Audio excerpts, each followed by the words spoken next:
The morning I was supposed to give my wife one of my kidneys, I discovered she had been planning to leave me. But that wasn't even the worst part. The worst part was finding out why she had waited until after my surgery to tell me. My name is Daniel Carter, and for 11 years I thought I knew exactly what kind of marriage I had. I was wrong. It started at 6:40 on a Monday morning.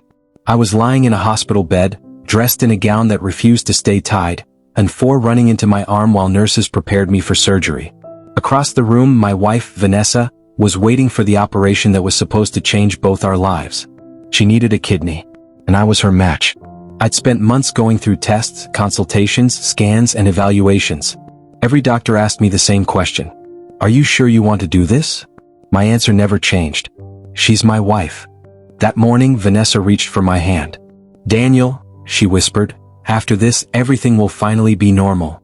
I smiled. You're going to owe me a vacation. She laughed. We'll take one. That was when her phone lit up. She looked at the screen and smiled. Not the smile she'd given me, a different one. Then she turned the phone face down. I noticed the name before she did. Ethan. I had never heard of Ethan. Who's Ethan? Her expression changed instantly. Nobody. Funny how often that word gets used right before somebody's entire life falls apart. I didn't push her. Not yet. Because 11 years of marriage had taught me to trust my wife. Or at least I thought it had. I met Vanessa 13 years earlier at a friend's barbecue. I was 28, working construction during the day and taking night classes because I wanted to start my own business. She was finishing nursing school. She was funny, ambitious, and impossible to intimidate. Within 6 months, we were inseparable. 2 years later, we got married. We didn't have much. Our first apartment had a broken heater, mismatched furniture, and a kitchen so small that opening the refrigerator meant blocking the doorway. But we were happy.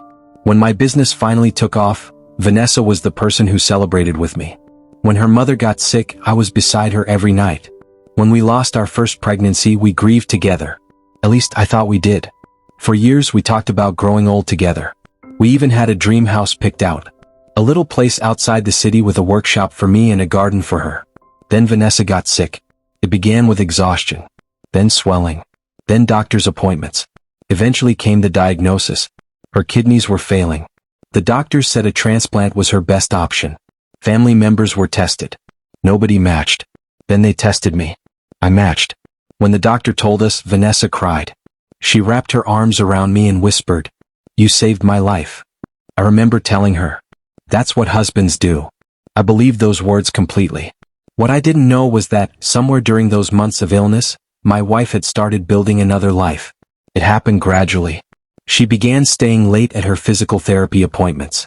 Then she started talking about someone named Ethan. At first it was harmless. Ethan recommended this exercise. Ethan thinks I should change my routine. Ethan said recovery will be easier than I'm expecting. I didn't care. Why would I? She was sick. I wanted her to get better.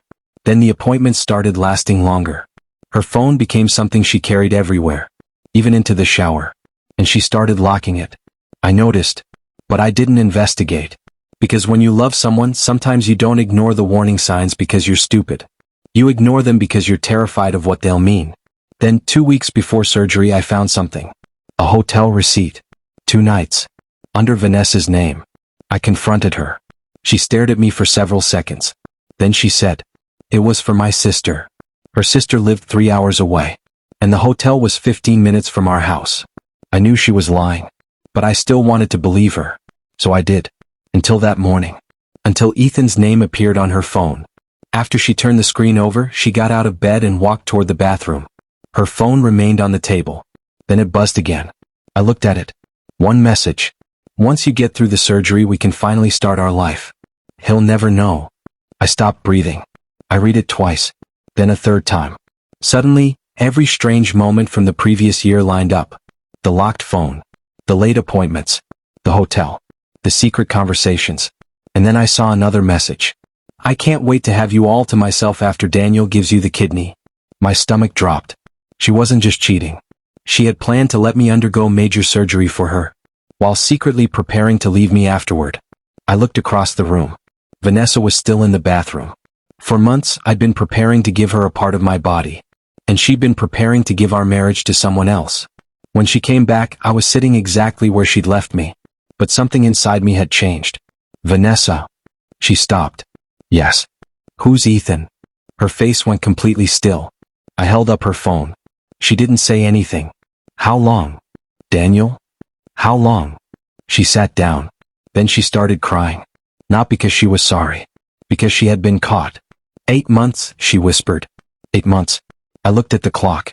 The surgery was less than an hour away. You were going to let me give you my kidney? I needed you. No. She looked at me. You needed my kidney. She started explaining. She said Ethan understood her. She said she felt like a different person after getting sick. She said she was scared. She said she didn't know what she wanted. I listened. Then I asked the question that mattered. When were you planning to tell me? She looked down. After the surgery. I laughed. Not because anything was funny. Because sometimes your brain doesn't know what else to do with betrayal. So you were going to let me wake up from surgery, recovering from giving you my kidney, while you secretly planned your future with another man? I wasn't going to abandon you immediately. That sentence hurt more than anything else she'd said. Immediately. As if she deserved credit for giving me a few extra days. A nurse came into the room. Mr. Carter, we're almost ready. I looked at her. Then at Vanessa. Then at the consent forms. For months, I'd believed love meant sacrificing anything for the person you married. But standing there, I finally understood something. A sacrifice only has meaning when it's freely given. And I was no longer willing to give mine. I need to cancel the procedure, I said. Vanessa's face went white. Daniel, please. The nurse looked between us. Are you certain? I nodded. I'm certain. Vanessa grabbed my hand. You can't do this. I gently pulled away. You already did. The doctors explained that stopping the transplant would have consequences. They explained that Vanessa would remain on the waiting list. They explained that another donor might eventually become available. But I wasn't making a medical decision for her. I was making a decision about my own body. And for the first time in months, I wasn't choosing Vanessa. I was choosing myself. I left the hospital that afternoon. I didn't go home. I went to my brother's house. The next several weeks were brutal. Vanessa called constantly.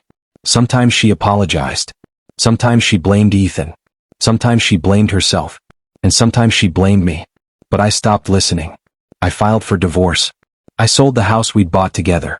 And I started rebuilding my life. Then something unexpected happened.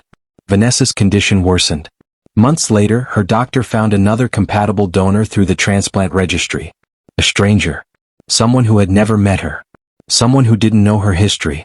Someone who simply wanted to help another human being. The transplant succeeded. I was relieved. Not because I wanted her back.